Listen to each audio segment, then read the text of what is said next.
Marc Watson, welcome to the Grind Diaries podcast. I remember very early on in my career, you'd have a hard day, it would be challenging, you'd come home, but at least you felt like you were respected and sort of, people knew what you were trying to achieve. Now people come home and they just get battered, like, in the media, it's like greedy doctors, etc., etc. So the biggest success in my life is that I'm still here and I've achieved what I have despite my issues. So the first thing I'll do, bang it on Facebook straight away, straight on social media, because I need that sort of validation and that attention. That was my motivation, to look good, and for people to go, bloody hell, Marc, you look good. And I just literally lost hope. 2019, I was like, I know this is quite extreme, but I was like, I'm going to kill myself. Like I had no plans at that point, but I was like, I have no hope. I am going to do this at some point this year. I'm going to sort of end it because I just have nothing. I remember when I first met Dr Zamar, something that will stick with me is he said, he sort of taught me through things, and he said, you are critically ill. Like he said, your chances of dying in the next few months are very high. And it makes me feel a bit emotional, but how the hell was I thinking that my sister, my mum, were better off without me? It's good to be here, Ant. Yeah, thank you for coming along. I know you're not too far away, so... No, just live down the road in Richmond, so walked here this morning in the lovely weather. Beautiful out there, isn't it, today? Yeah, actually, I was a bit warm, actually. I sort of regretted it halfway along. But Yeah, but yeah, no, I appreciate you, taking the time and coming along. Obviously, lots to talk about. I guess if I just start by kind of explaining how we met, because I think that's quite important. So Marc and I met through a CrossFit class that we did back in, must have been 2012, 2013, something like that, yeah. So we both have a bit of a passion for exercise, although that's probably a little bit more obvious with Marc than it is myself. I let myself go a little bit over the past couple of years. Happens but to all of us, mate. Yeah. And I think we just kind of really connected. We were in a very, very small group. Yep. That were early morning group. And strangely, we never, that period of time wasn't very long, was it? It was No, like it wasn't. A few months or something. It wasn't very long at all, because I moved on to a different CrossFit box sort of shortly after.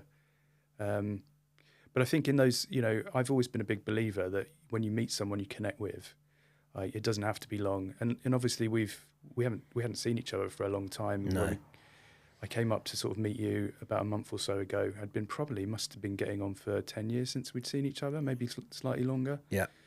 But throughout that time, we've been friends on Facebook, and kept an eye on sort of what each other were going through. And I remember sort of when we met, I always look back at it with good memories, because we started doing that class together, and then because we were quite new to it, and a lot of the people at CrossFit Southampton had come from cross training, we got entered into a cross training competition. Yeah. It was kind of a little bit like, we're going to go along and show that CrossFit is really good, like to all the cross trainers. And me and you got paired together, didn't we? So it was like a kind of relay. And I can't remember how many exercises there are in cross training, but it's something like 9, I think. So you sort of split the exercises up into threes, and you definitely got the short straw, because at the end you had the bench press for time, and I sort of remember thinking you were going to die at one point. Yeah. But so since then we've been good friends. I've still got memories of that, man. It's like, it was so long ago. And I remember taking my eldest stepdaughter who, and I just got this really weird vision. I took my eldest stepdaughter along, who rarely, at the time she was probably like, 13, 14, rarely wanted to spend time with the parents, thought she'd just stand in the corner and just be a bit bored, rolling her eyes. But I vividly remember smashing out those bench presses, and she was just like over the top of me, like, come on, like it was amazing. Really, like, it's an amazing event. Yeah. And I just remember that being the, really having to push through. It's so painful. But that's one of the things, we'll probably come on to it later, that I have a kind of mixed feelings about some aspects of exercise and CrossFit, but I think one of the things it's amazing for is just that feeling of community. And particularly when we first joined, it was new in the UK, more or less, wasn't it? It was Yeah. sort of up and coming, and we had a good bunch of people, and we were just there to support each other because we weren't very good, were we? I mean, we weren't like elite athletes, No. for sure, but we all felt great, and then we went out that evening and sort of had a good time together. So yeah, it was good times, and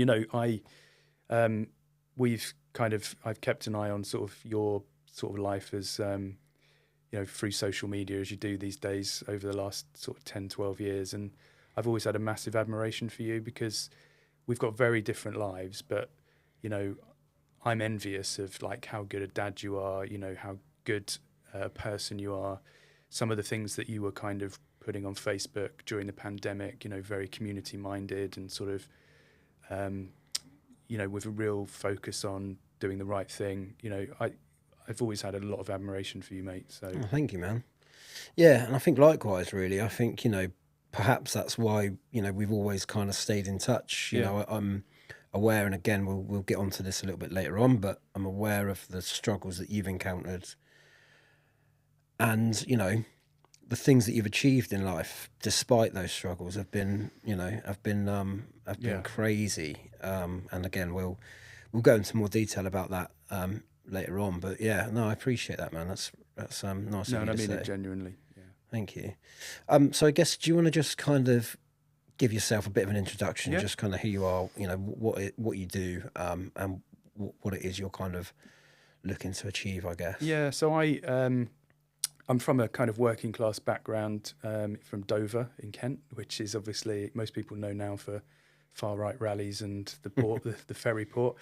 Had a pretty sort of humble upbringing. My parents sort of split up when I was 5. And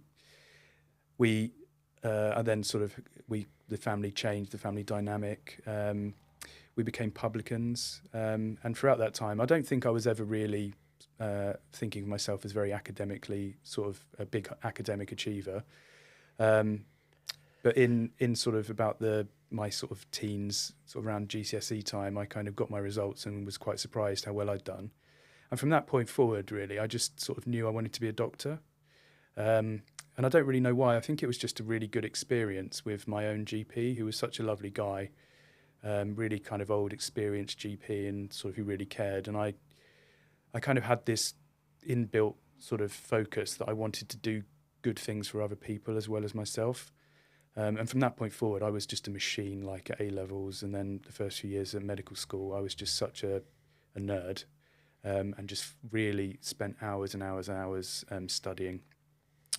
And I did really well at medical school, and I came out from medical school in Southampton, which is why I was down in your neck of the woods, with honours. So spent sort of my early years as a doctor thinking I wanted to be a cardiac surgeon, and had these kind of big lofty ambitions to be a heart surgeon, which is kind of a bit of a dream. But the reality hits you quite quickly, and I started out on a surgical training program around the South Coast, but after a while I felt that I wanted a little bit more of a work-life balance, so I retrained as a GP. So I did 10 years in the NHS, and sort of the last 6.5 were in general practice. So I would say that was probably my clinical profession, general practice, which had its moments, which I'm sure we'll talk a bit more about. But then just over 10 years ago, I just had enough, really, and I didn't really know why. I just wasn't very happy, and I kind of come to realise a bit more about why later on in my life. But I just had to get out, and I probably left it a couple of years too late, but those couple of years were quite detrimental to my life, I think, at the time. And I decided to move into the pharmaceutical industry. So I retrained as a pharmaceutical physician. So it's a specific specialty in medicine. And I've been there sort of 10 years, working my way up in different companies, and now a senior director at a pharmaceutical company called Norgine. And I've loved it. I haven't really looked back. We all have bad days, but when I look back to where I was sort of 10 years ago, I really love the fact that I'm working in a sort of business environment with lots of good people who are all trying to make a difference. I'm still using my medical training, and I'm able to make a difference for other people in a different way. So the contrast of being a GP and you have the most sort of focused, sort of almost intimate sort of conversations with your patients, and you do a great job for them individually. Now I don't see any patients clinically, but I'm making a difference on a population level. So sort of bringing medicines to market, making sure that patients have access to medicine. So it's been quite a big change, but I haven't really looked back, and that's sort of where I'm at the moment. So I really love my job, but it's taken a long time to get to that point. It's been a lot of ups and downs. And I guess that the sort of constant thread throughout that whole journey has been sort of real challenges with my mental health, which I guess is why we're talking today. And that sort of journey and that change has been quite profound throughout my career, really. Yeah, and I guess being a GP, like I imagine it to be quite a stressful job because of the wait times, mate. And like, you know, I went to the doctors not so long ago for something medial, but you know, my appointment was at 15:15, and I didn't get in until by the time I got in, I was 45 minutes late, and there were people in the waiting room, and they were hounding the receptionist like, "I've got things to do," and you kind of like, yeah, I feel like, you know, that GP, the poor guy's trying to do his best for everybody that's in there, and you know that people are rattled before they even get into the room, and you know, and then from your perspective, I guess, you know, you're the guy that's supposed to be helping the person with the mental health issues, and you're sat there with your own, you know, I guess that's really tricky to. Yeah, I mean, that bit was sort of interesting. I mean, I think like the people don't go into medicine to make money, or be important, self-important. They go into medicine. 99% of people go into medicine because they want to help people. And it's a great privilege to be a doctor. There's no doubt about that. Like, you have no greater privilege in life than having sort of people's health in your hands and sort of trying to help them. And that's an amazing thing. And I left general practice 10 years ago, remember? So the state of that sort of job now is, I mean, just on a different level of challenge. And I still have friends who reach out to me quite often. I had a friend reach out to me yesterday, and it's just 10 times more difficult than it was when I left. And I was thinking a lot about this because it's an amazing job. And it was always an amazing job. And I tried to sort of reflect on what's happened since the sort of 80s, when, you know, the GP was a kind of part of the community, was really respected. You know, the media thought a lot of doctors. And where have we got to now where, you know, the profession is really not very well respected? You know, there's a lot of pushback. People are burning out the whole time. And I think the bottom line is that it's just not enjoyable anymore. So any job, you need to have kind of enjoyment, job satisfaction, and the conditions that the NHS is in just means that most people, they just feel that it's not an enjoyable experience anymore. They're still there trying to do their best. They're still there trying to do what they can for patients. But because of a lack of resources, because of all these things, they can't do that. And then the role becomes really hard to enjoy, and then you start to become demoralized, and it sort of cascades. And then on top of that now, I think one of the other big differences is, I remember very early on in my career, you'd have a hard day, it would be challenging, you come home, but at least you felt like you were respected and sort of, you know, people knew what you were trying to achieve. Now people come home and they just get battered, like, you know, in the media, it's like greedy doctors, etc., etc. And I think it's really challenging because, you know, people are there to try and make a difference, and I think that's where it's really difficult for them. And so I feel I'm very privileged that I managed to do 10 years. So I did a reasonable stint. I made a big difference to some people. But I'm glad I did leave, and that's quite a damning indictment, really, because I don't know where I'd be now. I probably wouldn't be here, quite frankly, if I stayed in the NHS. But still got a lot of respect for the people who are, because they're still trying their best in sort of circumstances that are really difficult. So yeah, it's an interesting job. The bit about the mental health, actually, I always found quite helpful. So at the time, I know a lot more about my mental health now than I did then, for sure. But I always used it as a way of relating to patients. So I had no problem in sharing with patients who were coming in with challenges, saying, look, I struggle with my mental health. And I feel that really made me come across as human. So that always was quite helpful. Actually, that was the bit I loved about general practice, was seeing patients. It was all the rest of it that the bureaucracy. I don't know if many people know, but as a GP, you're actually a business owner largely. So being a partner, you kind of have to get a loan, a business loan, to sort of own the premises, manage the business with no business training. So it's a really quite challenging role, and that bit I didn't enjoy, as well as the baseline of undiagnosed mental health issues that were going on, which undoubtedly had an effect at the time, I think. Yeah, I mean, it's crazy, isn't it? I mean, like you say, there's just so many different challenges in that world, and I kind of see it from the patient side. And for me, somebody that probably visits the doctors, like, before the last appointment, I can't remember, but it was probably when I had my hip replaced, which was like 6 years ago. And the challenge of just getting that appointment was nuts. And then that almost puts you back up before you're even in the room. And Absolutely, and it's the poor GP that's sitting there and taking the wrath. what I just said comes across as me sort of saying, oh, it's awful for GPs. It's awful for everyone. Like, it's awful for patients. My friend reached out to me yesterday. He was actually, the context of him saying he wasn't very happy was because the care for his patients is so poor now, and that is the thing that I'm sort of saying, we want to be making a difference, and when you can't, it's awful. So it's across the board. It's not a happy environment, which means I think that, change needs to happen in some way. But you're right. It's a bad experience for the patients as well. And ultimately that's what we're there trying to make a difference.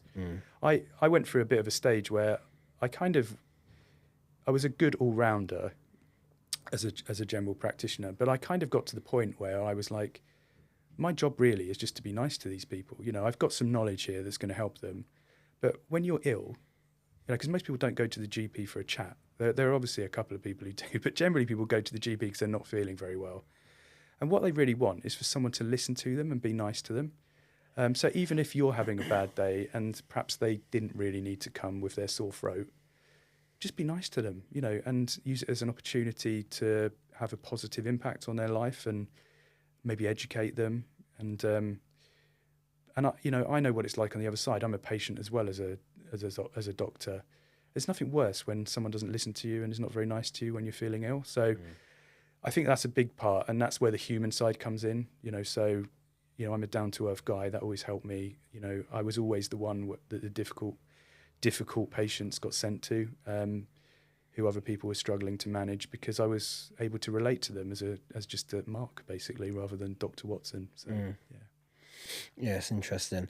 So what is your definition of success, would you say? Yeah, I mean, as with everybody on your podcast, it's quite a hard thing to define. So I've had a bit of a think about it. I think I'd probably answer it in two ways. What my definition of success has been to date, so my biggest success, and then what I think success is for me. And it's probably changed throughout the years. But you kind of already answered the question for me, sort of in the intro, that the biggest success in my life is that I'm still here and I've achieved what I have despite my issues. So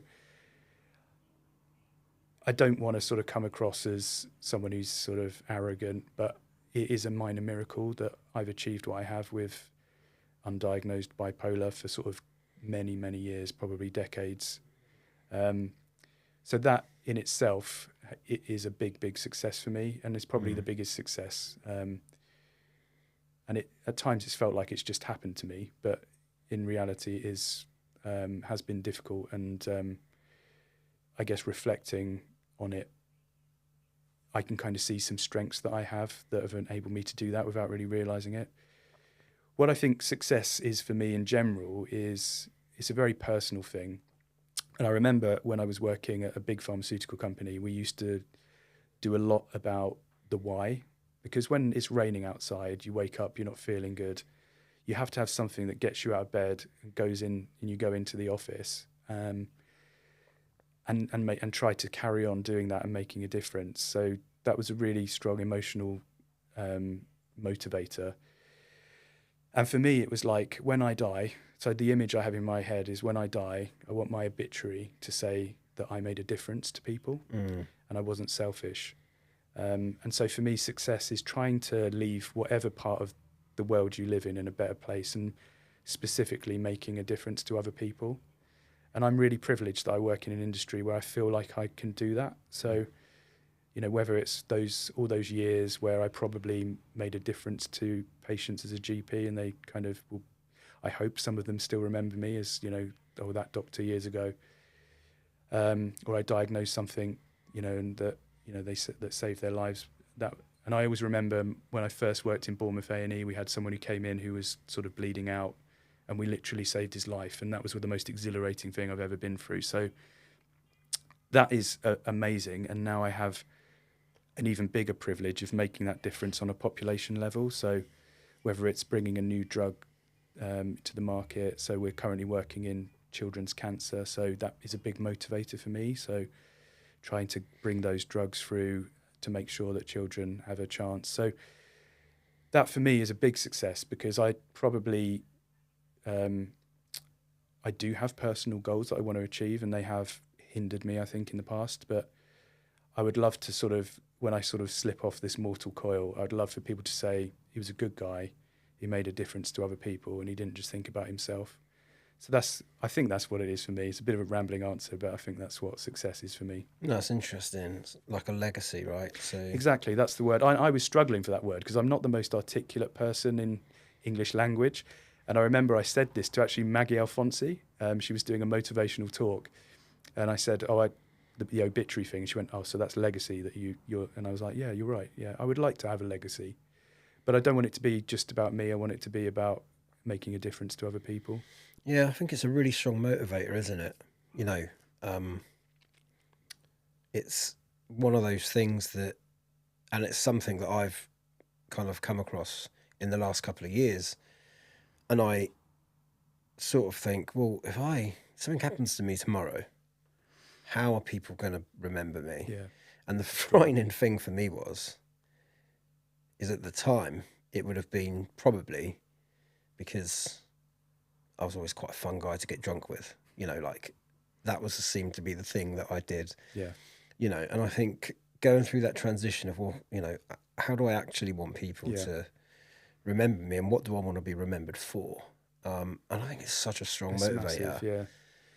It really is, because it gives you focus, doesn't it? And, you know, we can all get over-focused on things, but that end goal, with the end goal in mind, you know, the why, I think it's probably one of the strongest motivators. If you know what your why is in life or your work, it's going to kind of make you push when it's hard. Yeah. And, you know, it's easy. We are, by definition, going to find the path of least resistance. But if you have a motivation, definitely it gives you that strength to push forward. It's one of the strongest motivators for sure.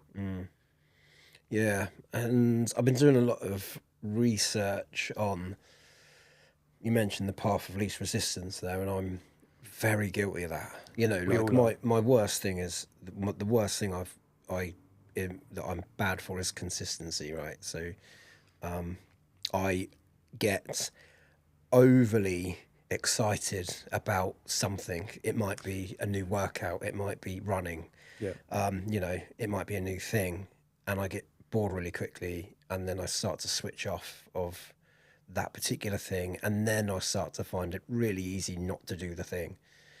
And yeah, I think I listen to hundreds of podcasts, but there's one guy that fascinates me, David Goggins, fascinates me, that guy. He's just mental. But one thing he said really stuck with me, and that was that you should do something that you hate every day.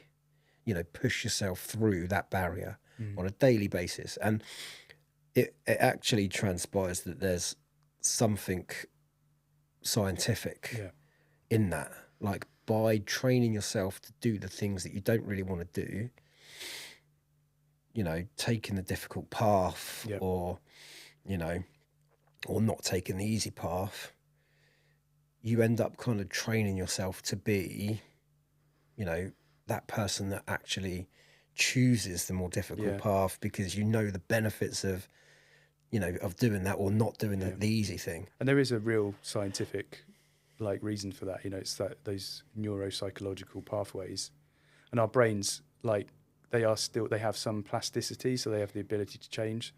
So yeah, absolutely, that's what that is. You know, it's kind of pushing yourself, and then your brain just adapts. So yeah, I think that's it, it's really true. But you can't do it all the time, right? You can't sort of push yourself the whole time. You have to have a balance, which is something that I am terrible at. I've been a very all or nothing person my whole life, like, Same. and it has its moments, because like being obsessional can be quite, it can be good. You know, at times it can get you where you want to be, but it can also have some detrimental effects because, again, for those neuropsychological pathways become quite dysfunctional. Mm. Yeah, it's very interesting. But I do think sort of having a good sort of motivator is a really big thing in life, for sure. Yeah, it's really tricky, isn't it? Because, you know, balance, like you mentioned, balance. But then I get confused, right? Because I'm a person that I need to lose weight, right? I'm heavier than I've been for a while, and I know what my ideal weight is, and I'm above it. So I need to lose weight. So how do you do that with balance? You know, because It's like so it difficult. feels Yeah, like I've got to be out of balance yeah. to get, you know, but then out of balance isn't sustainable.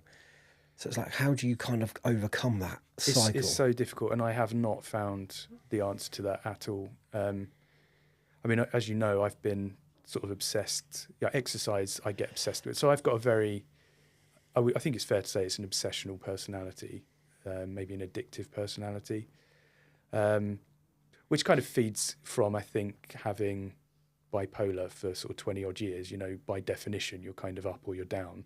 And I think having that undiagnosed for so long, it has an effect on your personality. So I think there is an interplay there. Mm. But yeah, I get very obsessed with things. You know, I'm very similar with you in that, you know, I went through lots of exercise fads. You know, it was first of all running, then cycling, then it was CrossFit, and then sort of cycle around different things. Thankfully, I did find my ideal thing that I really enjoy, which is just simple, like, you know, old-fashioned bodybuilding stuff. You know, so weights and walking, the two things that I finally found something that I enjoy. But I even got obsessed with that, you know, and as you know, sort of end of 2022, middle of 2022, again, I was in a similar position. I kind of tend to yo-yo with my weight. I can't find a middle ground. I'm either massive or I'm sort of in good shape, yeah, really good shape. And I'd got to a point where I was getting fed up again. So I kind of said, look, I'm going to do Ultimate Performance, which is a company that I've got a lot of respect for. They're one of the best body transformation companies in the world. And I'd sort of worked with their online stuff for quite a while, but I decided to go and do it in person. And I went to UP Kensington, found an amazing trainer. And as you know, like over sort of 23 weeks, so just under 6 months, I lost something like 24 kilos. I didn't really know what I was trying to achieve when I went there. But it kind of spiraled into something that, don't get me wrong, it was good in some ways because I was doing healthy things. I ate well for 6 months. I barely had a drink, but I kind of pushed it too far. You know, like, because that's what I wanted. It wasn't like they were pushing me. It was like, what do you want to achieve? And they went, do you want to do a photo shoot at the end? I was like, yeah, actually, that'd be nice. You know, once in my life, I'll have like a six pack and I'll be able to sort of go back and look at that. But my God, did I push it? You know, like I absolutely pushed it to the limits. You know, I was 63 kilos when I finished that. I was 7.1% body fat. Jesus. And like in real life, people were like asking me, are you all right? You know, like at work, people were saying, are you okay? Are you sick? And I was like, no, I'm great. And it just became all encompassing. And I knew I had this photo shoot the 16th of December. And I just wouldn't even go like sort of 50 calories over my limit. You know, I wouldn't eat sort of a nut or something, you know, just in case. And it became so obsessional. And And like, in some ways, I'm glad I did it, because when you look at the photos, you know, I mean, I got into men's health online, you know, something to be really proud of, and look back and I look great. But then, you know, what came after just goes again to this point of, is obsession good for you? Because when I finished it, I had no motivation. I didn't know what I was trying to achieve, and I just dropped off a cliff. And I just, again, I got back up to the weight that I started within about 18 months. And I constantly, for the first 6 months after, I was beating myself up, because I was actually in really good shape. I was 71, 72 kilos, perfect for me, for my height, etc. Looked great, but I couldn't see it because I was constantly comparing myself to those photos. And I don't think I want to do that ever again, because it was good in some ways, but it did leave me with quite a lot of issues afterwards. I think I've sort of started to find a way now. I'm sure we'll talk about it, but through a period of therapy last year, I've started to find a little bit more of the balance, but it's not easy, mate. And I don't know what the answer is, because you're absolutely right. You know, if you want to lose weight, you almost kind of have to be in that sort of obsessional phase, I think, to an extent. And it is difficult to find a balance. I guess it's trying to have a plan for when you get to that goal, what you're going to do next. And that's the bit that I've always struggled with. Yeah. So instead of having a real firm plan of, this is how I'm going to maintain it, maybe I'm not going to be in men's health shape, but if I get to this point, that's a good place to be, and then I can introduce some balance. I've never managed to achieve that, but it is tricky. I mean, you know, something's got to change, isn't it? So what is balance? Like at the moment, I'm out of balance because I'm, you know, or in the past I've been out of balance because I've been not going to the gym, I've not been eating well, I've not been treating myself very well, probably drinking too much, you know, taking the easy path all the time. Yeah. So that's out of balance. Absolutely. So, you know, it's like, but it feels imbalanced because that's just the way I've been living. That's my lifestyle. Yeah. So it's like, okay, I need to get out back into balance. But of course, up here, I'm out of balance because this is not normal. Yeah.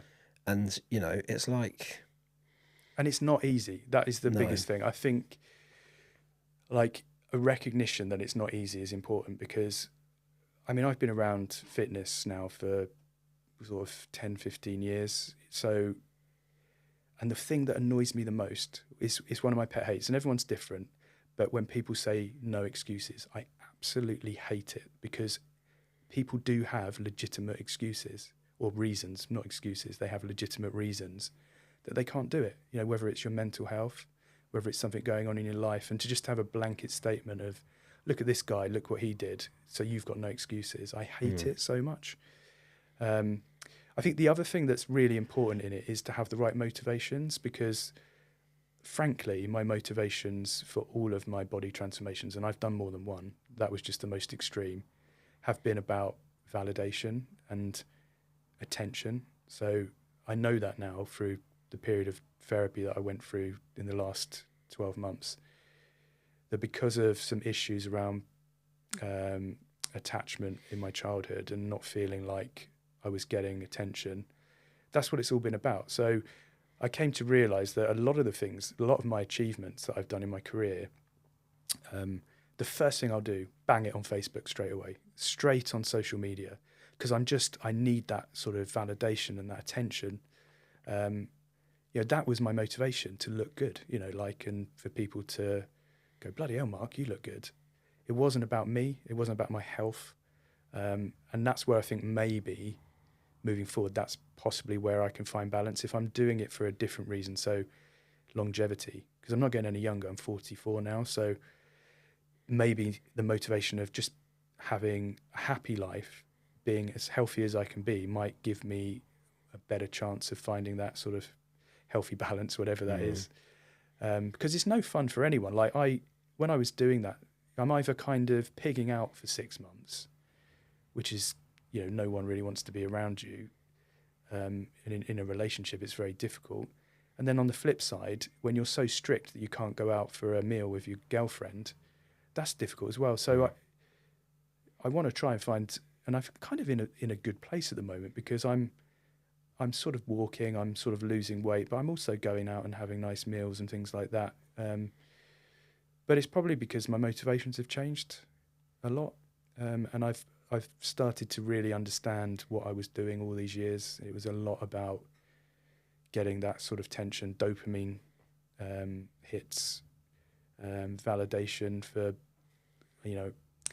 I guess I kind of always saw myself as the fat kid. So to go and do that, it's kind of proving people wrong, that sort of stuff. So I think that could be quite an important thing. And I'm just brainstorming really now. I think having a better motivation could be a way forward for that. Interesting. I'm really interested to kind of talk about how you got to where you are now. So if you don't mind, like, taking us back to kind of have a little chat about it, because there's a lot of stuff, Yeah. there's a lot of stuff there to unpick. There and is, I'd be really interested to kind of just explore the things that have happened in the past that have kind of led to that. And this is quite sort of not raw, but it's quite new for me, because as I mentioned, I've alluded to a couple of times, I'm kind of going in the wrong order a bit, but just to sort of set the context, I've had over the last 12 months a period of going through some quite hard and intense cognitive therapy to try and understand some of the things from the past. So I'm kind of understanding it more. So if I'd been on a podcast a year ago, I wouldn't have understood half of this. So I mean, as I mentioned at the beginning, I grew up in Dover and in Kent, and we moved around a little bit. I'm the oldest of three, so I've got a brother in the middle, and then a younger sister who came a bit later with my mum and stepdad. We were working class. I wouldn't say we were sort of in poverty or anything like that, but it was sort of, we didn't have a lot of money, we didn't have a lot of things, but we always had a roof over our head and food on the table. And I think that kind of, I thought that was what that was fine, like that's what you need as a kid. But what I would say is that I love my mum, I love my dad, but I can't really remember much affection. And I've done a lot of kind of searching about this sort of over the last year or so, and I think I'm right. Obviously your memory's not great when you're a kid, and I just can't remember a lot of affection.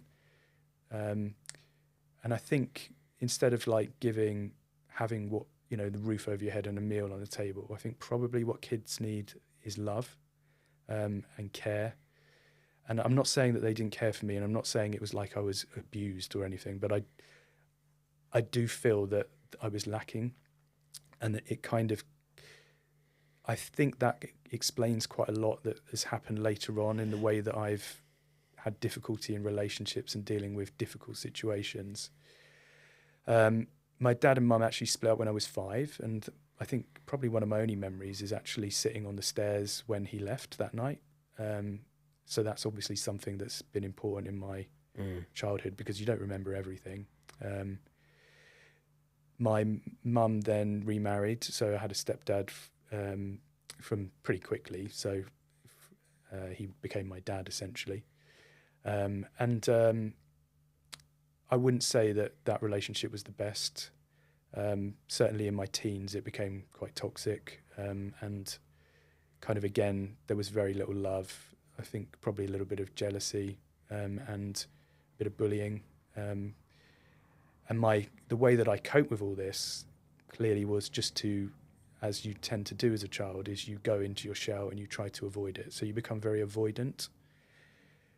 Luckily for me, I was in my own little world. I was kind of the dreamer. I was the kid walking around the playground on his own. Like, I was thinking up all these stories in my head. And it was all about me, and it was like happy times and things like that, which I wasn't necessarily feeling in real life. But somehow, I managed to sort of achieve academically, and as I say, I kind of really did well in my teen years, despite some real challenges at home. Around the time of my sort of end of my A-levels and going to university. My mum and stepdad's relationship was breaking up, and that was really traumatic for her. So they were hard times. And my younger sister, it was quite difficult because my mum and sister, my brother went off to the army, I went to university, and my mum and sister were kind of on their own and sort of managing that. So they have a close relationship. But once I left for university, I kind of never really looked back, and I kind of knew I would never go back to Kent. I went to Southampton. It was a nice, friendly city, good university for medical school. And I loved it because I started to, even though I was still a little bit of a loner, I was meeting people from different cultures, which I just hadn't, and I guess sort of Kent is a bit of a right-wing kind of area, and those kind of beliefs had seeped into me as a younger person. And I just loved the fact that my whole life was changing, and I had friends from different cultures, different backgrounds. I had lots of gay friends, and it just opened me up, and I became very liberal, and still am. But throughout that whole time, and I would say even as early as sort of my early teens, I couldn't manage sort of relationships. And I know we're only talking about your first girlfriend at the age of 14, but I just couldn't handle it. Like, I couldn't handle the idea of someone leaving me, or if something got difficult, my reaction would be extreme. And I'm only really recognizing all this sort of retrospectively. I would often be a bit over the top in relationships, kind of overly affectionate, because I just couldn't bear the idea of being rejected, which I now understand a bit more. And I always felt weird, I could never find a foothold. I was always, was I up, was I down? I couldn't figure it out. And then when I first went to university the first year, I kind of felt quite low at a time, particularly around the time my mum and stepdad were going through their breakup. It was the first time I went to a GP and said, I feel a bit depressed. And I got put on antidepressants. And then for the next 10, 15 years, that's the cycle. So I basically was on an antidepressant. Things would be a bit crap. Then I'd be all right for a bit. Then it would come back. I went through pretty much every antidepressant known to humanity. Had CBT. And then still sort of doing quite well, always kind of one of the high achievers sort of in my profession, relatively speaking. Met a really amazing person, got married. So there were things that were good in my life, but I was sort of struggling a lot, and I did not understand why. And it started to get worse and worse and worse. So instead of having a kind of relapse of what I was calling depression and anxiety once a year, it became once every 2 months. And at this point, I was a GP, and I was taking time off. I was calling in sick, and that has a massive impact. Looking back and reflecting, it's easy, but I was so distressed. I felt that it was okay to just abandon like the surgery that morning, and like all the people, as you say, have been waiting weeks to see a doctor. They have their appointment cancelled because I was just so ill. And I think then I got to the point where I was like, why is this happening to me? Is it just because I hate my job? Is it my job that's causing it? So I changed into the pharmaceutical industry, and for a couple of years, actually, I was a bit better, and I thought I found the solution here. But then it came back again, and again, pretty bad. I was off. There was 1 year, I think it was 2018, I was off kind of 3 times in a year at GSK. And you can't, I just sort of thought that my career's ruined here, because you can't, even though they were very understanding, like, you're never going to get to where you want to be if you're off half the year, And I just literally lost hope. I just, 2019, I was like, I know this is quite extreme, but I was like, I'm going to kill myself. Like, I had no plans, like, at that point, but I was like, I have no hope. I am going to do this at some point this year. I'm going to sort of end it because I just have nothing. And I kind of thought to myself, what could I do? Just one thing, maybe, just to sort of give myself a last chance. And I decided to go and see a consultant privately. Just Googled, top psychiatrist, London, Harley Street. And I just got lucky, really. I met this guy called Andy Zamar, who's a consultant psychiatrist, who deals with resistant depression. And within 5 minutes of being in there and talking to him, he was like, there's a reason. Well, he said, I can tell you how you're feeling. And he just told me exactly what was going on in my head. And I was just like blown away. He'd literally only been sat there for 2 minutes, read a few of the questionnaires I'd filled out. And then he said, there's a reason why you've not been getting better. You've been getting worse, for the last 20 odd years. He said, it's because you've got bipolar disorder and you've never been diagnosed with it.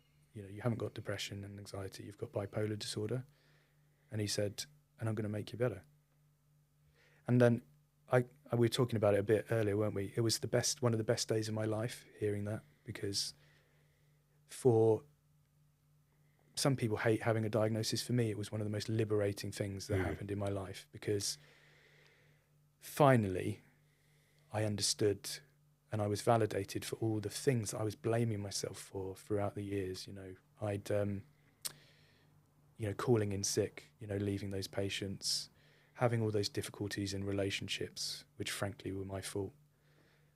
And even though still you can have a mental illness and still be an idiot and have done bad things, which is definitely the case, I at least felt that there was something that was was a factor in that. And it felt very, very liberating. And, he put me on a treatment that is slightly different to most bipolar patients, and it really changed everything about me. I have had relapses over the last 5 years, but much sort of shorter, very infrequent, and I've always had hope that I was going to get back to some wellness. And physically, I just feel different as well, because I think a lot of people forget that mental health is part of your whole well-being, so my whole body feels different to how I was before I got diagnosed and treated properly. Can you just explain bipolar? Because it's a word that we hear a lot, but absolutely. It's difficult to know exactly what it's my medical kind of tendency slipping in and just assuming everyone knows what it is. But so bipolar disorder is a severe mental illness. So it's classified as a severe mental illness. So you have bipolar and schizophrenia that fall into that category. Some people might know it as manic depression, so that's what it used to be called and was renamed as bipolar disorder. And what it means is, so we all have what's called affect, so mood, and it's a spectrum. So you have a lot of people sit in the middle, so people have kind of a mood that is relatively normal. And then you have some people at the bottom end of the spectrum who have depression, and then you have some people at the top of the spectrum who have elation, so elevated mood. And so bipolar disorder is people who have episodes of both. And those episodes can be quite distinct. So you can have like 2 months of feeling depressed, and then you could have a month of feeling high later on. But for some people, it's actually a lot more complex. And my type of bipolar is called rapid cycling. So for 90% of my bipolar, it had fluctuated very quickly between those two extremes. So could be days, hours sometimes. And that's a particularly hard type of bipolar to treat. And it's also just awful to live with, because I just couldn't find a foothold in my life, because I was either there or there, and I just had this, as a result, you just feel agitated the whole time, like mentally agitated. I just, people would describe me as the life of the party, or sort of the miserable git, who sat at home. And when I was diagnosed, all these people came out of the woodwork and were like, well, we just assumed you were bipolar anyway. And it's like, well, great, I didn't know that. And but it's a particularly difficult disorder and very underdiagnosed, according to my consultant. Even though 90% of my bipolar was rapid cycling, I have had distinct episodes of both poles. So I've had sort of distinct episodes of depression for sure. And then I've had a couple of episodes of hypomania. So right at the top of the spectrum is called mania, which is where people are completely disinhibited, their mood is high, they are completely dysfunctional. So you might see people they talk really fast, they're dressing in really sort of elaborate colours, they're very, very disinhibited, they're kind of spending money, getting themselves into trouble, and that's completely dysfunctional. So when you're manic, people notice it pretty quickly, and usually they get referred or they get sectioned. Someone notices, they get in trouble with the police. But just below that is hypomania, which is elevated mood, but it's functional, more or less. So shortly after I separated from my ex-wife, which I hasten to add was completely my fault, and she was an amazing person, I had a period, and maybe it overlapped before we broke up, I don't know, but definitely afterwards I had a period of hypomania for 4 to 6 months. And I was like, people described me as the best I'd ever been because I was on it. You're focused, you're doing well at work, you're happy, you're kind of the life of the party. But I was severely mentally ill, and I was doing things that were bad anyway. So kind of, being a little bit more promiscuous than normal. I was sort of flying over to New York and going on holidays, expensive holidays, because I was dating someone over there. You find yourself in these weird scenarios. I was drinking too much, etc. But with the added context of I'd just broken up with an amazing person and I was supposed to be sad, it had a huge impact on my family, my friends, because they were seeing me as this, dick, basically. Yeah. And it was very, very difficult. I remember when I first met Dr. Zamar, something that will stick with me is he sort of taught me through things, and he said, you are critically ill. Like he said, your chances of dying in the next few months are very high. Wow. And your 5-year survival, which is what we talk more about in sort of terms of cancer, is extremely high, And it's not just sort of, a lot of it is suicide, but a lot of it is actually health conditions. So people with bipolar have a lot more risk of health conditions, so heart disease.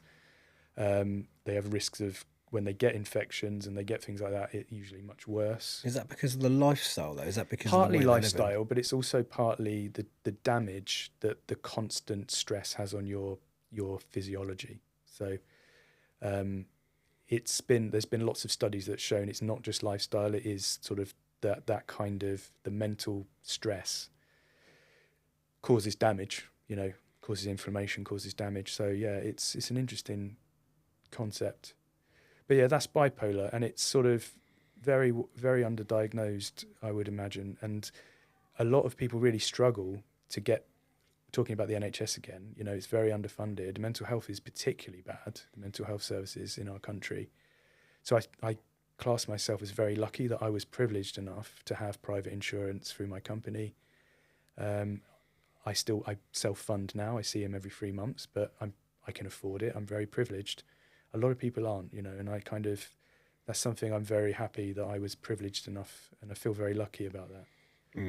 And it's going to be with me forever, but thankfully, at least it's diagnosed now and it's treated properly. And it has made me a different person. And when you sort of reflect back on why was I struggling, in general practice, why was I struggling with the NHS, why was I struggling in my marriage, my answer has changed. If you'd asked me at the time, if you'd asked me a few years ago, if you'd asked me now, the answer now is I don't know anymore what the reasons were. So I kind of convinced myself the reasons that I wasn't happy were X, Y, Z. Now, I don't know. Was it my bipolar? Was it me? Was it my kind of trauma, in my sort of perceived trauma in childhood? But that's okay, because you don't necessarily need to know. You just probably need to sort of understand why you don't know and sort of move forward. But yeah, it's been a kind of interesting journey, and then the last year has been even harder, which I'm sure we'll talk about. But it's not an easy thing to live with. But I do feel incredibly privileged that I was lucky enough to get diagnosed, and I got myself out of that promise that I'd made to myself that I was going to end my life. Because when I think about some of the things that have happened since, they've been amazing, and hopefully sort of they will continue. Yeah. Is bipolar something that you're born with, or is it something that you develop? I don't know. It's probably a mixture of sort of nature and nurture, because there are, with most mental sort of health conditions, there are an element of both. The type of bipolar, so my consultant is he's an innovative thinker, and he's basically describes bipolar in a very different way than you would read in a textbook. And it's to do with low levels of thyroid hormone in the brain. So I'm treated with sort of thyroxine, which is unusual. It's not the most common treatment for bipolar. But he checked my sort of genetic markers that would explain all this. So I don't convert a certain type of thyroid hormone into another. I have an issue with one of the transporters that transports thyroid hormone into the brain. Mm-hmm. And these were abnormal. So this is, the argument that you're born with it. So that's the genetic side of it. But equally, there are massive kind of environmental factors as well. So drinking is a big part of, is a big risk factor for bipolar, as is stress. They're probably the two big ones. And, because of all the trauma that I've had in my life and sort of the difficulty, the undiagnosed bipolar, alcohol has been a big part of my life. So there's no doubt that has an impact, I would imagine, on me developing kind of particularly the hypomanic episodes for sure. But it's difficult to know chicken or egg, but it all sort of plays into it. Yeah, and then I guess now that you've got this diagnosis, are there ways that you can manage this without medication? Very difficult. So there are some sort of things that can improve it. So that sort of some types of therapy can be helpful. It depends what you read, actually. So some of the literature says that certain types of therapy can be detrimental, but some can be positive. There are sort of non-pharmacological treatments, so non-medication treatments. So there is a treatment that my consultant uses, which is like a magnetic stimulation of the brain, which I actually haven't had, but it's where it's looking at what we talked about earlier, that neural plasticity. So it's trying to encourage new neural pathways in the brain so that you don't have the issues. But the vast majority of people with bipolar are on multitudes of medications. So I'm one of the very few, the percentages are very low of people who are just on one medication. Most people are on many. And one of the big problems actually is that a lot of the drugs that are used for bipolar have a huge impact on your life. So the side effect profiles are sort of almost as bad as the disease, impact your kind of movement, impact your mood, impact on your sort of sex life and things like that, which, can be really problematic in relationships. So I'm incredibly lucky because my consultant treats it in a different way. I'm on a treatment that has no side effects, so I've got the best of both worlds. And it's challenging to get the treatment right. First of all, the diagnosis and then the treatment. So it's a difficult one. Yeah, I can imagine. You mentioned earlier, I think you said you were about 5 when your parents split up. What was the relationship like with your dad after that? Yeah, I mean, I guess it was sort of fairly distant. So my dad's one of these guys. He's incredibly loving. He's really what you'd typically describe as the classical nice guy. He's known all around the town. He's he'll do anything for anyone. He's a big family man. He's sort of one of the best granddads in the world. That type of guy. But he got remarried and had a quite big sort of step family, and then his own, and then my sort of half sister Chloe. So he had his own family, right? So there are elements where I wish they were better, and I wish that there was more contact, and it was quite strained for periods of time. But I do understand he had his own family, and so it wasn't easy. We're good friends now. We love each other. There's no doubt about that. But these things, people don't break up on purpose, right? When you look back, I've been through a divorce, and you kind of try to be empathetic towards those situations. No one does that on purpose, and they don't sort of do it to cause their children harm, but it does have an effect, right? Because it feeds into, for me, that kind of fear of abandonment, and that was probably one of the first things I remember. But then, other things then come along and they start to feed into it. And unless you kind of find a way of dealing with those issues early, you tend to then form more maladaptive coping mechanisms and harmful coping mechanisms. It's probably a good time to talk a little bit about that, because as I sort of alluded to, last year my bipolar had been sort of relatively stable. Mm-hmm. And I don't think I'd ever really had the chance to really deal with some of these more behavioural and emotional things that were really quite distressing me. Because when you're ill with bipolar, you can't deal with those things. You know, you just don't have the capacity to do it. So I sort of thought, well, I'm stable. This is the time to sort of deal with some of this stuff. Because I'd been in a relationship, and it had for 5 years after my marriage, and it had sort of unfortunately come to an end. It's actually now started again, which I'm incredibly happy about. But I was like, why can I not deal with relationships? You know, what is it that's kind of causing me all these problems? So I sort of went to see a clinical psychologist who I'd met previously a few years earlier, but then the pandemic kind of hit, so we stopped talking. Again, she's in the same practice as my consultant. I'm going to name her. She's called Christina Collins, because she's absolutely amazing. When you see a therapist, you know, what the most important thing is rapport and someone that you trust. And it sometimes takes a bit of hit and miss to find that. And she is just so amazing, like so caring, so skillful. She will challenge me, you know, and she's been absolutely amazing. So I embarked on that. Started around the middle of last year, so we're getting on for a year now. It's been the hardest year of my life. It's worse than the bipolar. So having to go back and really critique why I'm doing the things I'm doing. Why did I react this way? Why am I doing the things I'm doing? So these kind of maladaptive mechanisms of coping include obsessional behavior, control, over control, which is a big thing for me. I'm in control all the time because I cannot afford not to be.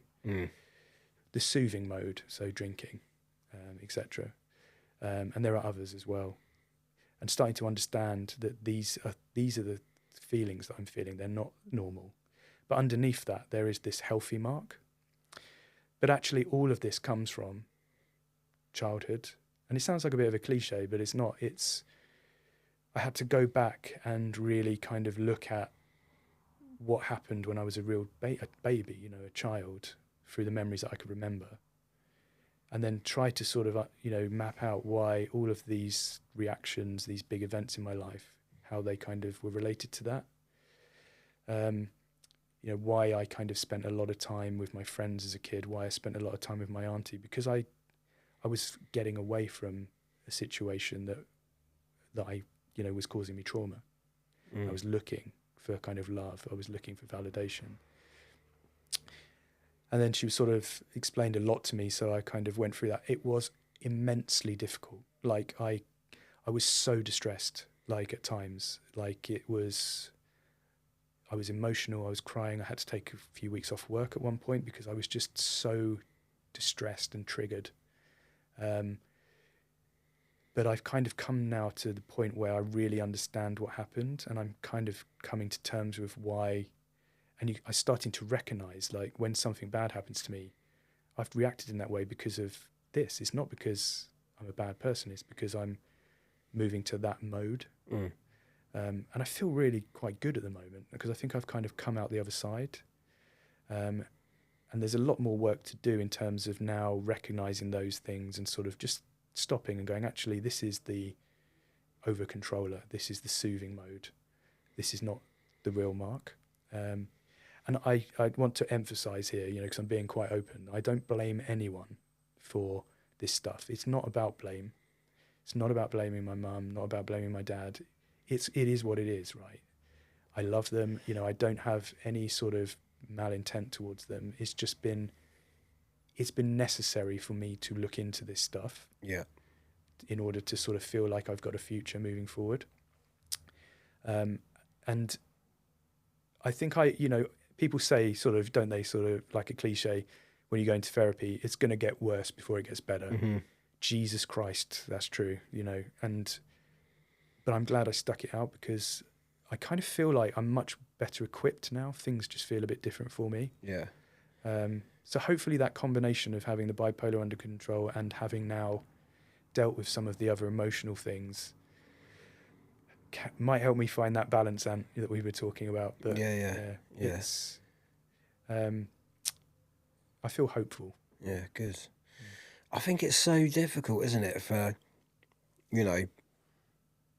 parents and children, and it's just become really apparent since having these conversations that your childhood, particularly the younger, sort of ages like 3 to 10, I guess, are so impactful on the rest of your life. Yeah. And I think it just makes it so difficult for parents because, it's so hard. if you're in a toxic relationship, well, that's going to affect the kids. Yeah. If you stick together just because of the kids, Absolutely. that's going to affect the kids. If you split up, that's going to affect the kids. And it's like so tricky. Yeah, it's impossible. And that's why I do not blame my kind of parents at all. It's not about that. Because it's impossible. Like, it's the hardest job in the world, like, unfortunately, it is incredibly true. It's indisputable that like your things that happen in your childhood will define quite a lot about you. Yeah. You can overcome them and you can kind of find ways around it and still achieve. And that's something I'm very proud of, but it's irrefutable. Yeah. But it's not their fault, man. Like I often sort of, over the last sort of 3 or 4 years, I kind of found myself reflecting, like when my mum and stepdad broke up, and I was like, maybe in the past you're like, Christ, why did they break up? Couldn't they kind of figure it out?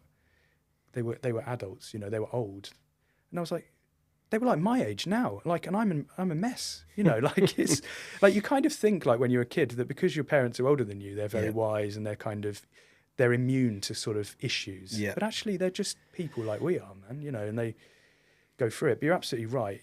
How do you balance it? Because children are so impressionable. That's the thing. Their brain is developing, that neuroplasticity piece again, that even if you weren't sort of, meaning it, things just rub off, and it's, I think it's really important to talk about though, because, there are so many kids that are, getting to an age now where having kids feels like the normal thing to do. You get to like 18, you've been with somebody for a few years, the next step is marriage and children, and there's no real thought behind, oh, hang on, am I providing a really good environment for this, for this child? And I guess it's really tricky, isn't it? Because some of the most successful people that I've spoken to have come from massively traumatic upbringings.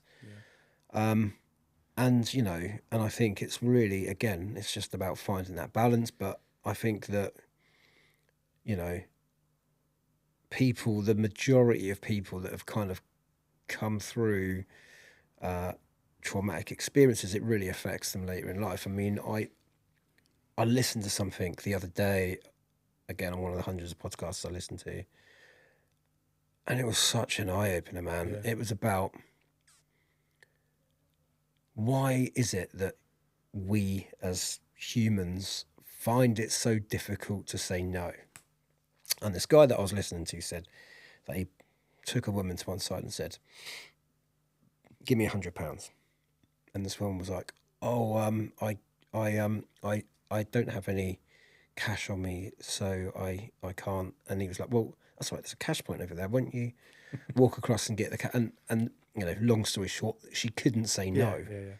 And it was explained like, when you're a child, when you're a 2-year-old, and you begin to push boundaries and you begin to try and work out, where your boundaries are as a human, what's the one thing that you're always disciplined for? Is when you say no. Yeah.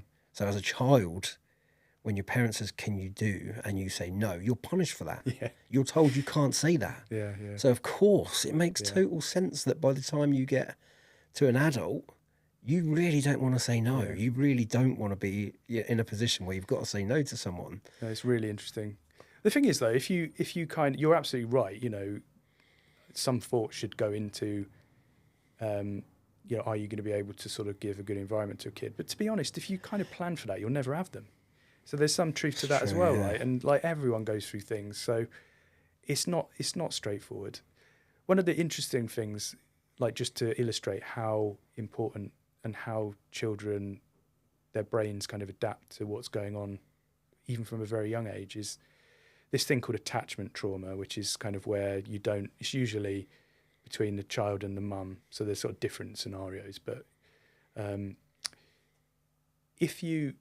people who have that, one of the things that they exhibit later on is that they don't know how to deal with crisis, and they don't know how to deal with difficult moments, difficult scenarios, and they just panic.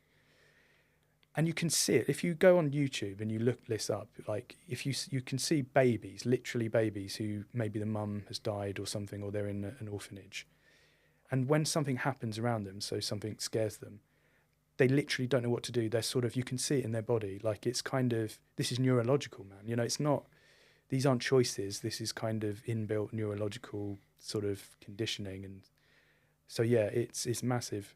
But like, you know, you can, I think if you, despite all this stuff, like if you then, as you grow up, you have a kind of supportive environment, you can reflect and you can use these things to actually help you.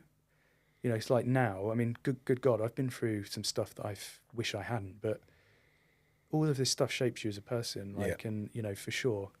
And I love reflecting. I love sitting and talking about stuff like this, because it does make a difference, because it's therapeutic for a start, but you can kind of see how you don't have to let it really destroy your life. And I'm not judging people where it has, because some people go through some serious stuff and they just don't have the support around them to sort of come through it. But yeah, reflecting on those things and trying to use them for a positive can be quite powerful as well. I'm quite interested, if you don't mind, talking about the period where you convinced yourself you were going to end your own life. Yeah. Because, you know, from the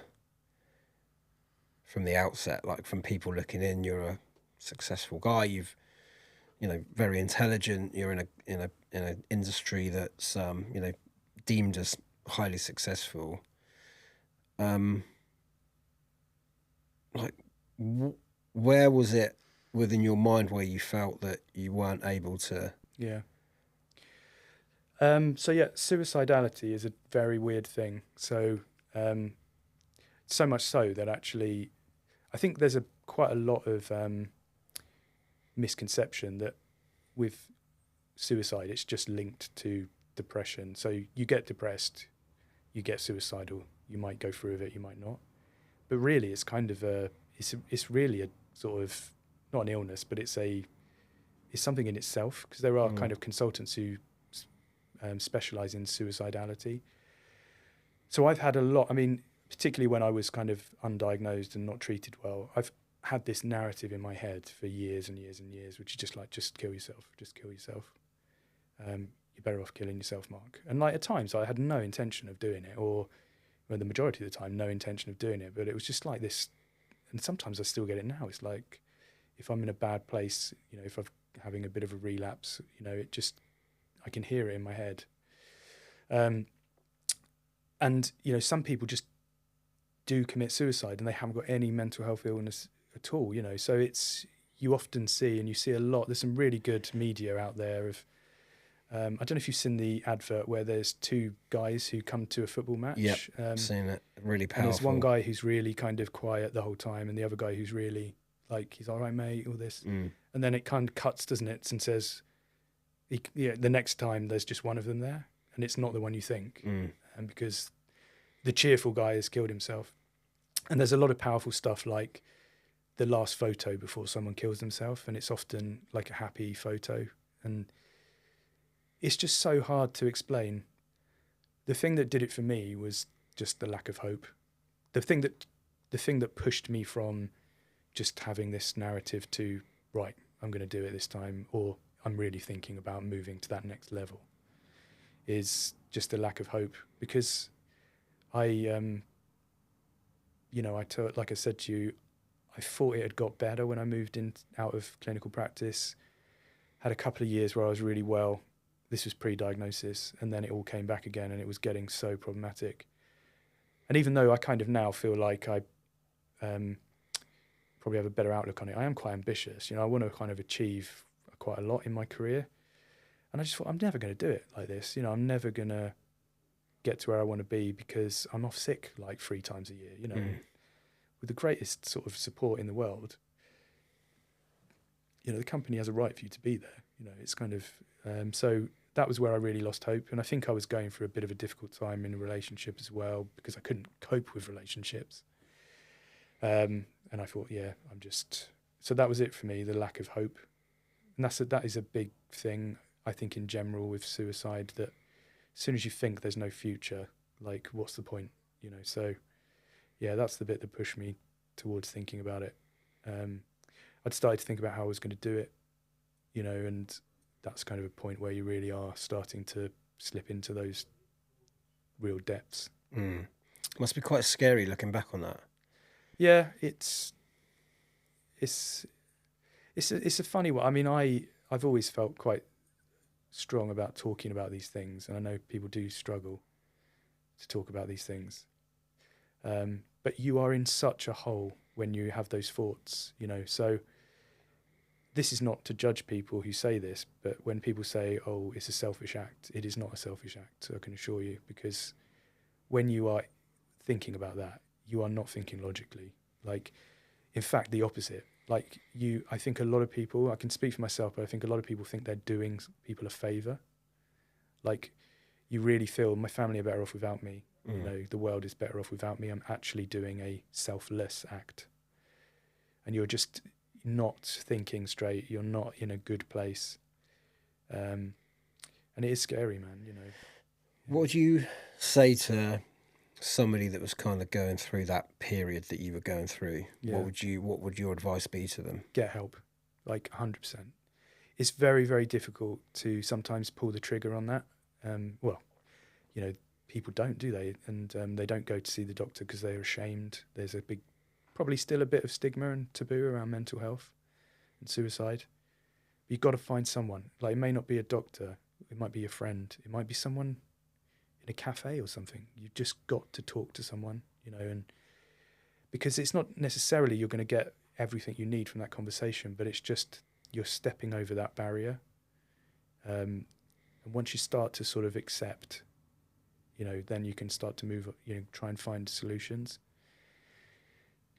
Because believe me, like, no one wants you to kill yourself, right? Nobody. No. And even though you're thinking that way, no one wants that.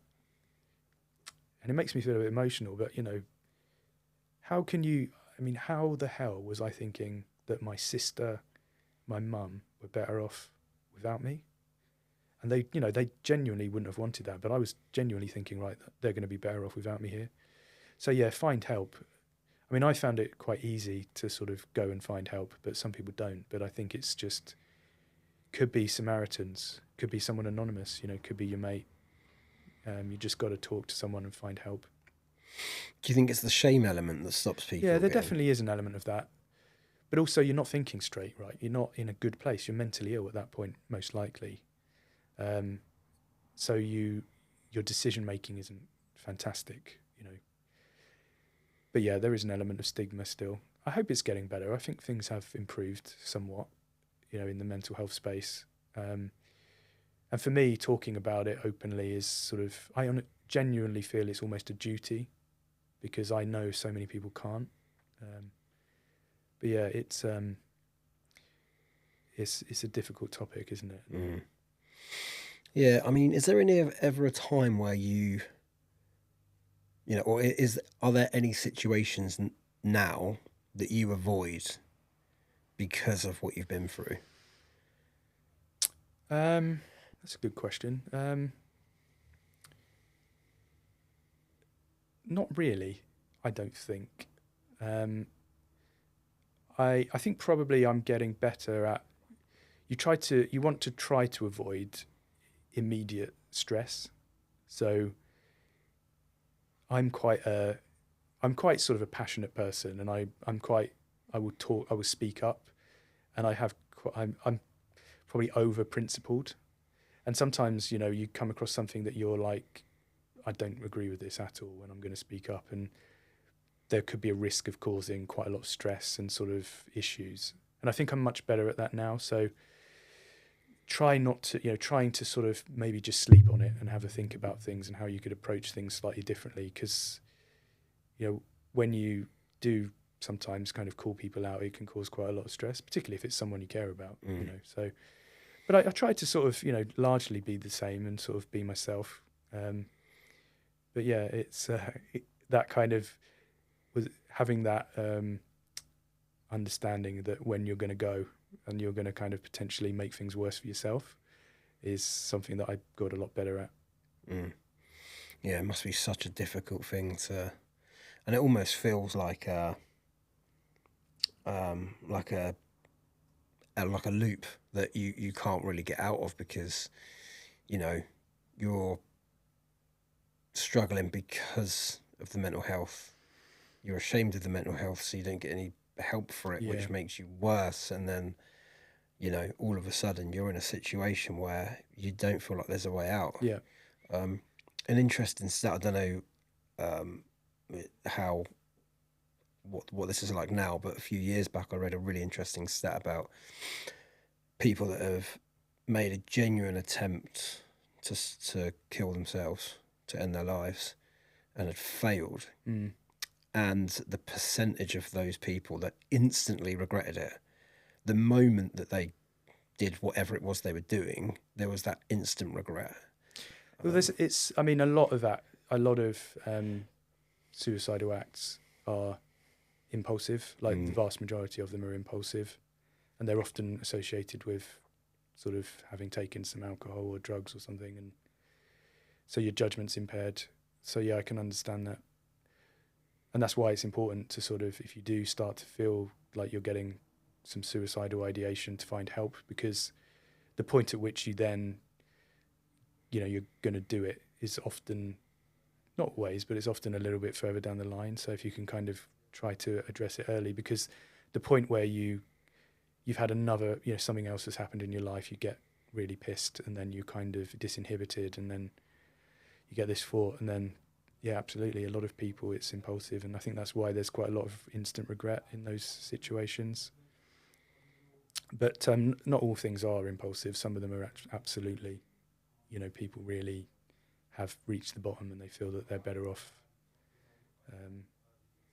not here, which is such a hard thing, isn't it? Because most people are good people, right? And they contribute to society, and to feel that isolated, that you're better off and everyone else is better off without you, is just awful. So I just hope as we move forward that, the stigma goes, awareness of mental health gets better, but also the resource put into mental health services gets better, so that people can access the help when they need it. Yeah, it's tragic, isn't it? About, everybody knows about the rates in men. It's one of the biggest killers of men of our age. Absolutely. So, and it's so preventable. But yeah, it's, you just have to look at some of the media stories over the last few years, all these high profile young men who you normally sort of see breaking news, Chester Bennington has sort of died, and you're almost waiting for the next day where they confirm that it was suicide, and it's just heartbreaking, isn't it? Because of what you leave behind, and it's really, really awful. And, women for sure suffer too, but there's this kind of pattern in men for some reason, where I think it's possibly because they don't talk about it, or they don't feel that they can get the help, or and they just have this sort of tendency to go through with something impulsive, maybe. I don't know. But I find, and I don't know how relevant this is to others, but I find the thing that I find most difficult is that as men, we're under a lot of pressure. I feel like, we're under a lot of pressure to provide, to set standards, and to, particularly with social media now, and you've got children that are looking at other children on holidays and with the newest pair of trainers, and you find yourself in this situation where there's just so much pressure from every angle because you need to set a good example. You need to point the children in the right direction, but you also want them to be socially accepted, and you want them to have a great life and to be happy and to, and I feel like, that's where I struggle the most is feeling that pressure and then having to, it's the worst thing in the world saying no to the children, and they don't understand. Like even now, like my youngest is 15. Yeah. They don't really understand. Dad, why are we not going on holiday next year? Everyone's on holiday. Why can't we go? It takes a lot to understand as well. Like you think you're mature, don't you, when you're kind of 18, but you're actually just a kid still, so. I mean, I think you're right. I mean, I think that the world is changing, and it's sort of definitely not to take away. There's a lot of pressure on women. There always has been. I think men have the perception, don't they? Because it's built into our DNA, that the hunter-gatherer, And so when you're in a position where you don't feel you're doing your best, it can be quite isolating, and you can feel a lot of pressure for sure. I don't have children, but I can imagine that it's really difficult because you just want to do your best for your kids. Yeah, and I think like not taking anything away from women at all, but personally, that's where I kind of feel it. And you speak to other people, again, like I wonder why. I wonder if that is why the pubs are filled predominantly with men, because you don't see big as a general. I'm generalising, but if you walk into a Weatherspoons at 11 o'clock on a Tuesday morning, it's generally men that are sat there. That and is that because that's their release? That's maybe them trying to sort of, I don't know, but yeah, I think you're right. I mean, I've been there. Like as I said, that soothing mode, that sort of maladaptive, dysfunctional mode of coping, soothing has always been, God, I'm going to have a beer to sort of make myself feel better. But it only leads in one direction, unfortunately, and not in the good way. No. Yeah. I think you've got to be in a solid mental state to enjoy alcohol properly. Yeah. And it's so easy to sort of fight. I mean, that's what I was talking about, that path of least resistance. It's so easy.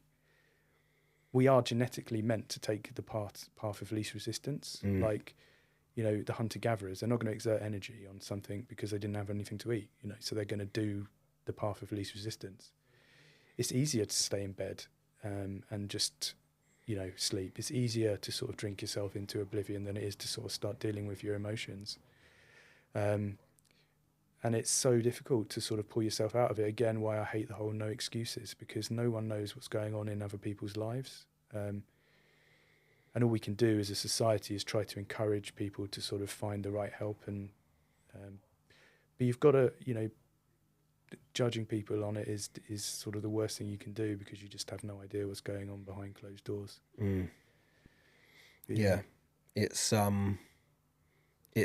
so difficult, isn't it? And I think that there's so much more that can be done. But it's the resource, it's the funding, it's all of this stuff that's causing those issues. And yeah, absolutely. And life is different now than it used to be. People did have mental health issues in the past, but life's different. Faster pace, a lot of pressures, as you say. I don't think the kind of new digital age has helped at all. No. I do worry about sort of the youth of today, because it's fundamentally changing people's brains. Well, when you think about, you mentioned the hunter-gatherer always wanting to take the easy path. That's because the easy paths weren't sat in front of them. Yeah. So when an easy path came up, they're going to take it because they need to conserve energy, or they need to. Now, the easy path is literally in your pocket. Yeah, exactly. You can get food It's less healthy for sure. Yeah, food delivered to your door. absolutely. Yeah, You know, you don't need to move. You've got yeah, TV with a remote control, you know, even, cars that are controlled with a phone. And, the easy paths are everywhere it now. is. It is. Our evolution, I always say, because people talk about evolution has slowed down. And I say, well, our evolution for me now is not it's not biological evolution, it's technological evolution. Yeah. It's actually having the reverse effect. So as a society, we're becoming less of like we're going in the wrong direction, in terms of our health, our kind of mental well-being. Yep. Yeah. Oh, don't get me wrong, there's some good stuff about sort of technology, but yeah, it is much harder. And I sort of think about my niece and nephew, what it's like for them is completely different childhood to what we were used to. Crazy. Yeah. Crazy. I mean, a 2-year-old. What's the first thing? What's the first thing a parent does now when a 2-year-old's crying? Hands them a iPad. device. Yeah. Yeah. Hands them a device. Yeah, watch Peppa Pig. Yeah. And it's just, But it's easy to do that, right? It's like it's easy for me to go, well, you shouldn't do that. But actually, like when you just come home from work, you kind of, things are hard in your life. I cannot deal with this at the moment. It's easier to just stick the iPad in. So, I totally get it. Yeah, of course. Yeah. It's just, I mean, I've done it as a parent myself, all of my kids had phones by the time they were sort of 12, 11, 12. So, it's so easy. It does worry me. I mean, again, something we talk about quite a lot. It worries me about how much people are relying on these devices now. And it my kids walk around almost like zombies sometimes. Yeah, just watching. I mean, they're just watching Netflix on their phone, but AirPods in, watching that, and you're like trying to talk to them, and they're like, "What?" And it's just like, come on, like, absolutely, so difficult. But let's hope that the world finds balance in this sort of stuff, because that's what we've got to do. And like I said, like I'm really consciously now trying to put myself into difficult situations on a daily basis, and I'm lucky enough to have children that want to do the same thing. They see the value in it. So hopefully things like that begin to get more and more talked about, and people become, like you say, technology is amazing. Like to have these devices, and it can be really helpful. But hopefully over time we can learn to have the right balance in life and make sure that we're doing the right things as well as taking those easy paths. I think just as a final thought on that, I'm not a parent, so with my vast experience of parenting, but this period of time has made me reflect a lot. And the world is different for children now. The world is different for parents now. But what they need, above all else, is love. Yeah. Right. And I see it with my sister and her husband, who have been massively supportive to me over the last kind of 6-7 years as this all kind of evolved. And the kids, they're on the bloody iPads sort of 24/7 doing all these things, but they are loved massively. And I see it through, you can see it, like looking from a distance. I see it through your social media, like as what I was saying when we first started today. Like, I've got so much respect for you because you can tell that you're a good dad and your children feel loved. Because it goes a long way, man. People still have problems, but that goes a long way. Yeah, and thank you. And there's not many things that I give myself credit for, but I can categorically say that my kids are brought up in a loving environment, and I think they've all turned out to be amazing kids. Yeah, they've all turned out to be amazing kids, and we're so lucky. But I do think that is the product of the environment that they've grown up in. Absolutely. I worry sometimes, have we overdone it? Have we overdone it? There's going to be challenges later on for them, mate. So, there's people will say, did we sort of spoil them or whatever? But do it, man, because you only get one chance at it. Like, and not doing it, you can see some of the effects of that. And they'll have challenges later on. But good values, kind of loving your kids, it's amazing. Yeah, cool. I've got some quick fire Yep. questions for you, if that's all right. So, if you could label three things that have got you to where you are today, what would they be? Yeah. So the first thing is getting help. Like that's probably the top one. It didn't follow a very smooth path necessarily, but I always kind of recognised when I was feeling sick, and I went to get help. I was actually, it's a funny story. I won't go into too much detail, but I was almost, as I mentioned, I probably had 20 odd years sort of, of misdiagnosis. So depression, anxiety, treated with the wrong stuff. But I almost drove that, because I was the GP. I'd go and see my GP and I'd be like, I'm depressed and anxious again. Can I go on a different tablet? And they go, yeah, that's fine. And I just drove this kind of misdiagnosis almost myself. But it's so important to get help because there is help out there. It's sort of can be challenging with the resources in the health system, but it does make a big difference, and even if it's the first step is just talking to a friend about it, get help when you need it because that's really important. Being resilient is another thing. So I don't think I ever really saw myself as particularly resilient, but on reflection and from what people have told me, like I am pretty resilient because I just wouldn't have got to where I am if I hadn't. My consultant, so I've over the last few years, I've always been happy to talk about my mental health, but I've got slightly more bold, and I think I put a few things on Facebook, 10 years ago.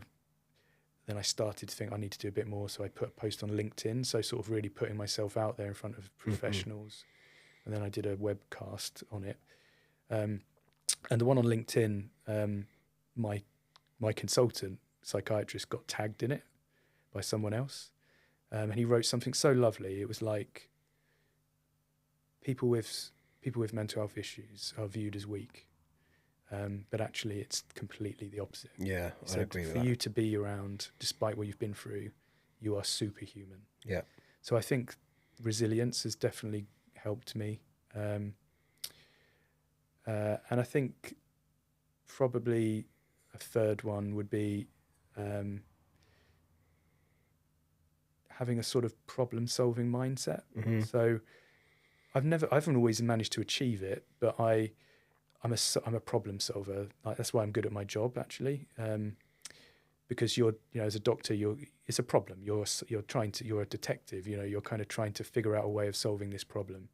And now in the industry, very much the same. I'm good in a crisis. I'm a problem solver. And when I've kind of come across difficult parts of my life, I might kind of have a period of a few days where I feel sorry for myself, and that's fine. But I genuinely usually get to a point where I need to sort it out. So I will eventually look to find a solution. It's like with my weight, I might get to a point where I'm like, there's always a set where I'll just go, I've got to find a solution here, So having that sort of solution orientated mindset has been quite helpful for me. Because otherwise I just wouldn't be where I am, I sort of would have failed a long time ago. So yeah, they're probably the three things I would choose. What would you change about your journey, if anything? Well, I have to say I would have wanted to have found help earlier. So I would have wanted to have been diagnosed much earlier. And I would have wanted to deal with the more kind of relationship and trauma issues much earlier. But that said, I probably wouldn't be who I am today without them. So it's a double-edged sword, but there's no positive in sort of living with undiagnosed bipolar for 20 years, so it would have been great if I'd have found out earlier on and I could have dealt with things. But then my life would have maybe gone in a different direction, so it's hard to sort of be truly remorseful of it, but I think that would have been one of the things. And I probably the emotional and the sort of trauma side, the bit lying beneath what I did the therapy for, that I would have loved to have dealt with a bit earlier. Because the relationship side of my life, that's the bit that I want to focus on now, really. So yeah, that would have been good. But not that said, you know, you learn a lot from these things. Yeah, it's tricky, isn't it? Because, like you say, you know, even the parts of your life that were the most difficult are probably the parts of your life where you've learned the most and grown the most. Yeah, absolutely, absolutely. Yeah, you do learn a lot from difficult experiences, and as you say, like trying to do a difficult thing once a day, you're going to learn a lot from that. Yeah, definitely. What's next? Like, where do you Yeah, want to go next? I mean, sort of from a career perspective, which we haven't talked about much today, but you know, it kind of feels like in my life actually, my career just goes on in the background, and I love it, but it's a big part of me, but it's sort of not the most complex in some ways. It's sort of, you know, I've got this skill set, I'm good at what I do. All the rest of it, my emotional side and my personal life, is the bit that's almost a bit more of a mess. But no, I really want to achieve sort of the highest thing I can in the pharmaceutical industry, which is becoming a chief medical officer for a company. But I've kind of, over the last sort of few months, realised, and listening to some of your other guests on the podcast, that I don't really want that to be as rigid as it perhaps once has been. And I think actually, you know, some of your guests have said, as long as you're growing, that's the most important thing. And I definitely agree with that. But I would like to be a high achiever, and sort of, you know, kind of feel that I'd made a difference.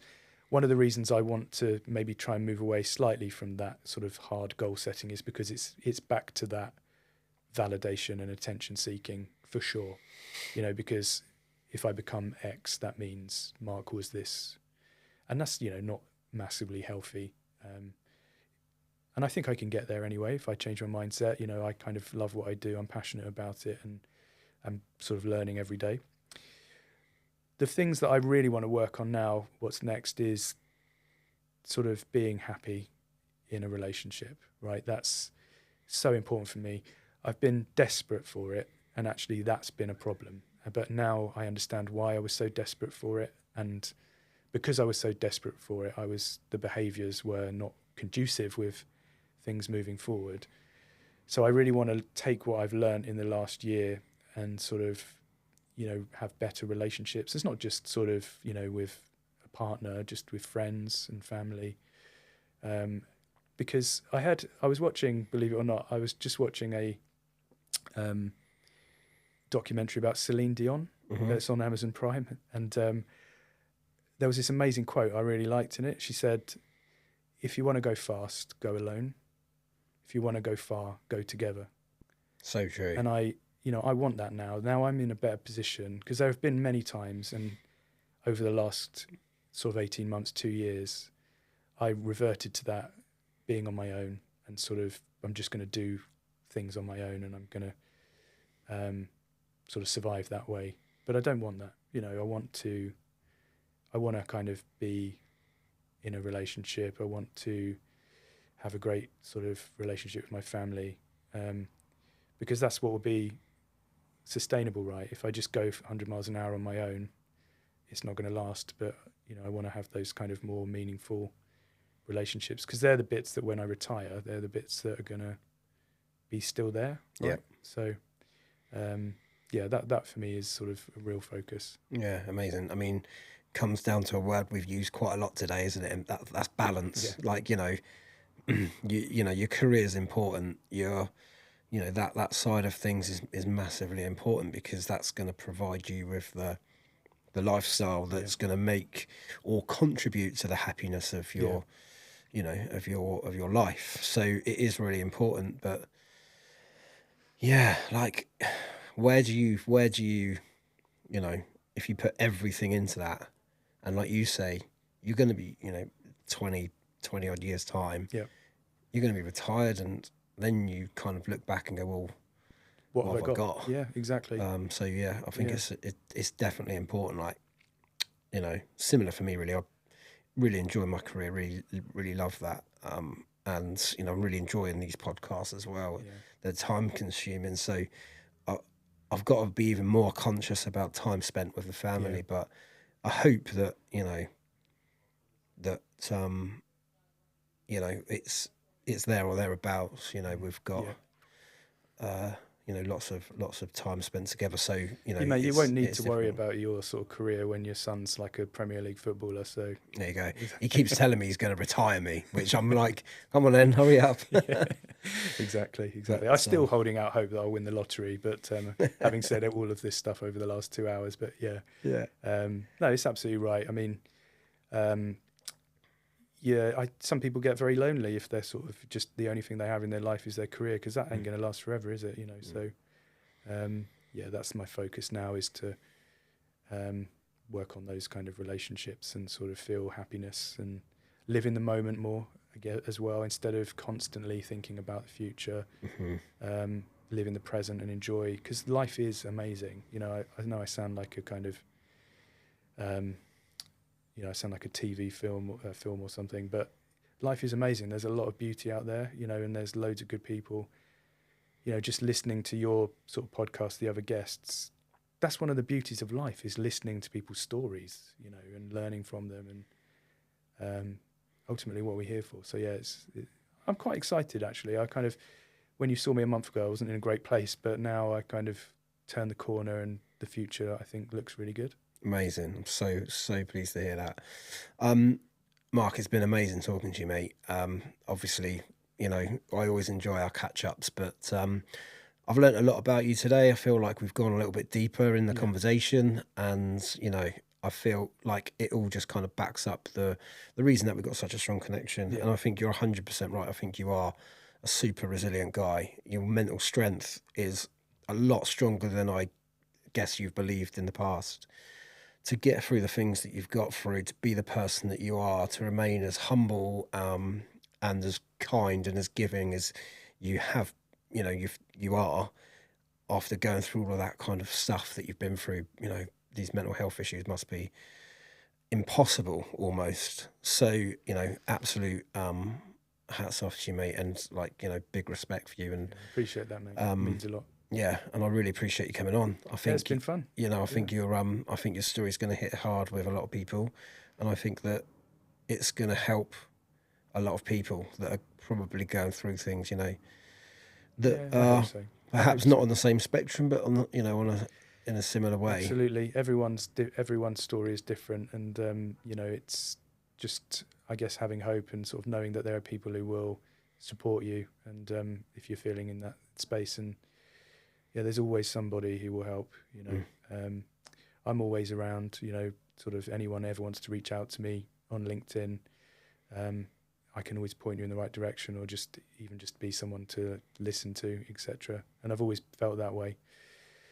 But yeah, I hope it makes a difference. It's been great to talk it through, and it's quite therapeutic to sort of talk these things through, because we don't have much time in our lives anymore to sit down and think about these things. Yeah, 100%, mate. Thank you so much. I've really enjoyed the conversation. Yeah, me too. Thanks, mate. Yo, check it out. It's the Grind Diaries podcast, where we share all our hustling stories. Yeah, from the struggles to the grind, we spill it on the mic. So sit back, relax, and let us take you for a ride. To the world where dreams become reality, where we crack the code to success, no fallacy.